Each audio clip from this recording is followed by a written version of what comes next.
and the room key she used as a bookmark. I found it in a book I hadn't seen her touch for years. The paperback lived on our third shelf in that smug middle row where novels go to pretend they were always part of our house. I was straightening spines like an apology when the book fell open to a place that had been taught to do so. The room key slid out with the soft confidence of something expecting a reunion. White plastic, black stripe, the hotel's name letter-pressed in a font that wanted you to believe it could keep a secret. Whitman House. On the back, a faint ballpoint note, 504. The numbers lean the way numbers do when someone writes them without deciding whether the truth should be tidy. I'd been to Whitman House twice. Once for a conference where men congratulated each other on using ecosystem correctly. Once for a friend's wedding that turned the bar into a confessional. It's 8 blocks from our place as the city counts distance, and 2 worlds away as marriages do. Nora came in humming the last measure of a song she doesn't like but can't stop obeying. She dropped her tote by the door and kissed the air near my cheek in the way people do when the day has trained them to miss by a centimeter. "You're rearranging our personality again," she said, nodding at the shelf. "This one fell," I said, and held up the key because some objects refuse to stay in pockets. She looked at it as if she were admiring a clever stranger's cufflinks. For a moment, something in her face didn't choose, guilt and delight queued up for the same doorway. Then she did what Nora does when cornered by her past. She became the most present person in the room. "I used it as a bookmark," she said. "Once." "For what chapter?" I asked. It sounded almost funny, which is how I knew I was rehearsing a scene I hadn't auditioned for. She moved closer and took the key from my fingers with a touch that asked permission after it had already been granted. "We did a site visit there last month," she said. "Sponsor wanted to host a dinner on the mezzanine. I needed the floor plan and ended up with a novel in my bag and a key in the novel. None of that is better than it sounds." "You kept it," I said. "I kept the page," she said, and set the key on the counter between us like a witness that had earned a chair. "My name is Sam. I design sound for rooms that believe in themselves too much. For a living, I teach walls to admit they're lying. It's a job that either saves marriages or makes them look like sets. I haven't decided which yet." At dinner we chewed like paperwork efficiently with our eyes. After, she stood by the window and the city borrowed her outline. "I'm tired of narrating," she said, soft enough to seem brave. "I could be a person who simply forgot a piece of plastic in a book. I could also be a person who wanted to be the sort of person who does that." "Which are you?" I asked. "Depends on tonight," she said. She didn't touch me. That was the change. Nora is a hands-first creature. Her palm finds the back of your neck the way a key finds a lock it remembers from childhood. When she chooses not to, I feel floors that aren't there. I didn't sleep well. Around 2, the radiator rehearsed its single line and my phone woke to check if we were the sort of people who enjoy news. At 2:14 a.m., the lock screen lit with a gentle cruelty. "Whitman House e-receipt, thank you for your stay." I sat up fast enough to frighten honesty. The receipt was 3 weeks old. Room 504. One night. Paid in cash. Notes. Late checkout approved.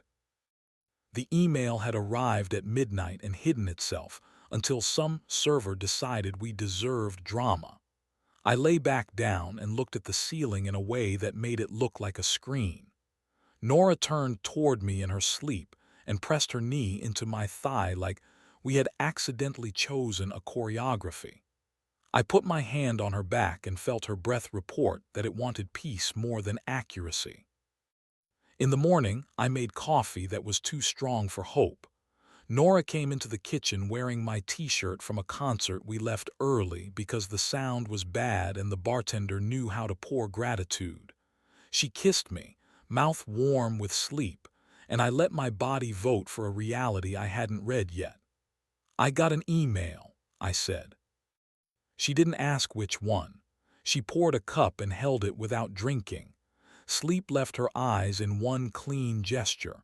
504, she said. "I can tell you without theater if you can listen without cross-examination." "Kitchen or small room?" I asked. "We have a small room now, a corner with an ugly lamp and a rug we forgive. It's where truth goes when it wants to be loved and not performed." "Small room," she said. We sat on the rug like people paying respect. She placed the key between us. "3 weeks ago," she said, "I told you I was at the studio late. I was until I was. The sponsor, Raphael, he's the kind of man rooms behave for. He knows it and says thank you to the rooms as if that leaves no mess. We finished early. He said one drink next door to put the day to bed." The next door was Whitman House. "What did you want?" I asked, because I love her enough not to make her translate if she didn't choose. "I wanted the feeling of beginning without the stupidity of being unmade," she said. "We went up to see the mezzanine. He had a key because money arranges air. He talked about the view like he invented it. We stood by the railing. He said the kind of sentence men think is kindness. You glow when you're not managing anything. I wanted to push him down the stairs for that sentence and then kiss him for noticing. "And," I said, "the word has cut me and saved me and I still trust it." "And we kissed," she said, "twice. It wasn't even good. It was diagnostic. I learned I can still want and still leave." I left. I walked circles in the lobby until the color in my cheeks belonged to me again. I came home. I put the key in the book so I could find the page where I stopped writing the wrong story. I knew the feeling she meant, a rightness that isn't kindness, an angle of hunger that makes rooms go quiet. I watched the key on the rug like it could stop being plastic if I stared hard enough. "Do you want him?" I asked. "I want the version of me he thinks he discovered," she said. "But that version is a room, and I live here." We negotiated the day like people who like the word tomorrow. Work lunch, the errand I invented so I could walk past Whitman House and let it fail to keep my attention. At 6, I texted Nora, "Meet me at the mezzanine. Don't bring a sponsor." She arrived in the dress that makes rooms slow their speech. We smiled like people trying not to grin. The host gave us the line they save for couples who look like they've come to save or ruin something. "Welcome back." We went up and stood at the railing and watched the city behave. "Push first. The lock sticks," I said, unable to help it, and she laughed the laugh I married her for, the one with a hinge in it. We ordered 2 drinks and drank half of each and decided that was enough ritual. On the way down, the elevator knew to be kind. In the lobby she stopped by the piano no one plays and put the key on it like a tip. "We can throw it away," I said. "Better to leave it in public," she said. "Let anyone try to make it theirs." At home, in the hour that is honest because it's late, she reached for me like a person who had decided to stop apologizing for being built of edges. We kissed because we could, not because we had to. Heat arrived like a friend who finally learned our doorbell. She slid her hands under my shirt and found the map she always uses when she wants to remind me who we are without adding adjectives. I moved carefully and then less carefully, and then with attention again, the way you do when you're carrying something breakable and heavy and you want to keep both. When she said my name, it was the version that means stay inside the sentence. We stopped before the part that tries to make yes into proof. We sat with the lamp until our bodies cooled down and the room could stand to be just a room again. We built rules in pencil so they could be edited, not erased. She wrote, "Ask for spark at home first." I wrote, "If a room is trying to adopt you, text me its name."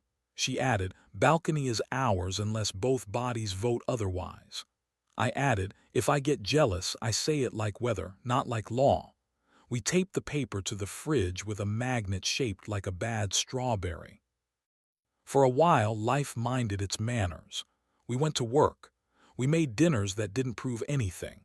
When she needed thunder, she said storm, our dumb word for that electricity that makes a house pay attention, and I attended. When I needed quiet, I touched her wrist, and she gave me silence without making me earn it with footnotes. Then Whitman House sent a follow-up survey to the shared email, and the subject line tried to be charming. Was room 504 as good to you as you were to us? Nora read it first and swore, and came to find me where I was coaxing a stubborn door tone into sounding like something other than a metaphor. "Do I write back?" she asked. "Write to me," I said. She took out another pizza menu because all our meaningful documents are built on carbs and wrote, in her compact hand, "I like beginning without destruction. I like wanting and staying. I like you." She ripped it off and put it in my pocket and went to the sink and ran water because running water is proof of mercy. We returned to Whitman House only once, months later, for a wedding where the groom cried into his knuckles and the bride laughed like someone who had just discovered that promises are hobbies you can turn into work. Nora danced with me on the mezzanine, and we didn't pretend to be someone else's idea. Raphael was there, wanting to be recognized by the light. He nodded at us like an extra who almost earned a line. We nodded back. Later, I saw him hold a door for a coat rack with the gravity of a bishop. I wished him competence, and watched my wife steal the last piece of cake with the impunity Grace buys. By then, the key had taken on the polite anonymity of an object that no longer belongs to a person. Sometimes I would see it in the corner of the lobby, on the piano, in the bowl where someone had left pocket lint and courage. It taught me something I'm embarrassed to be learning at this age. We keep talismans because we prefer artifacts to arguments, but the real magic is always the boring kind you do at home. One night much later, when the radiator was pretending not to be orchestra and the fridge had decided to sing harmonies, Nora rolled toward me and said, half awake, "Don't start without me." I said, "Then start me," and felt her smile against my collarbone. We did the simple, detailed work of remembering. Her hands knew as much as my ears ever will. We stopped when stopping was a decision we could love in the morning. In the spring, I was hired to tune Whitman House for a podcast convention that wanted to make the mezzanine believe in intimacy. I spent 2 days with a laptop and a polite ladder, taking thickness from the carpet and giving it to the air. On a break, I found a single key card on the piano again. The number on the back said 504. I held it, turned it over, set it down. I texted Nora a photo of my hand not taking it. She responded with our dumb strawberry and then, a second later, a house. When I got home, she had left me a new bookmark. A torn page from the same paperback. The one where the protagonist admits that safety isn't a lack of exits but a preference for this particular room. Between the lines in her pen, she'd written, "Push first, the lock sticks," and then, "It's our door." We fixed the latch that weekend. Graphite and a screwdriver, nothing poetic. She held the frame while I persuaded the bolt to learn. Her hair fell into her eyes and she blew it away impatiently, and I felt something uncomplicated and ancient. A gratitude hard to make interesting but impossible to replace. We still keep the key on the fridge with a magnet that looks like a cheap lemon. It's not a threat anymore or a trophy. It's a word we learned to spell correctly. Sometimes guests ask why we have room 504 on display, and we tell a version that fits the evening: funny, tender, strategic. Later, when the dishes are sulking in the sink and the house is quiet enough to deserve truth, one of us will touch the ugly lamp and will sit on the rug and practice the only magic I trust: attention, heat with manners, The kind of desire that lets a marriage keep its teeth and still kiss gently. There are better stories for bars and sadder ones for poems. This is ours. I found a key in a book. My wife reminded me that objects are lazy and people are not. We decided to make a room worth staying in and to forgive each other our auditions for other rooms. The lock still sticks sometimes. We push first. Then we turn. Then we open. Then we go in, together, every time we want.